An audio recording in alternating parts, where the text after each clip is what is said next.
Hello friends, welcome back to Laravel tutorial. We are discussing about some quick tricks on Laravel array function, right?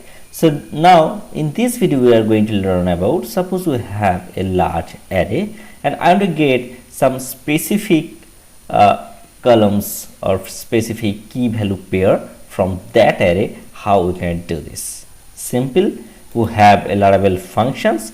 So to use the Laravel helper function, we need to use the illuminate support array, and suppose my array is student array and there is a name, email, age, mobile. Okay, now from that array I want to get the only specific things. Suppose I want to get only name and email. So how can I do this? So simply just create a new array and use the array helper function,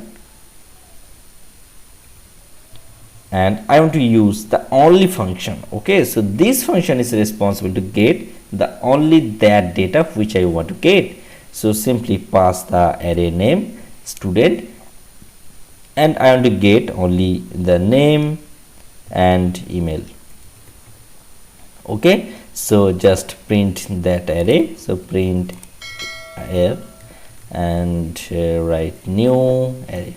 Okay, now if you just refresh this, you will get only name and email, right? So if I just want to get only name, then you can pass only name, and if you want to print all the things, so simply print this student. Okay, so these are small things and it's helpful.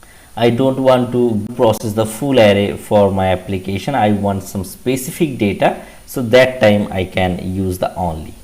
Okay, so simple, and I think you can understand this. So if this video helps you, please like this and subscribe this channel for upcoming video, and we'll come with more video like this. Thanks for watching this video. Have a good day. Bye.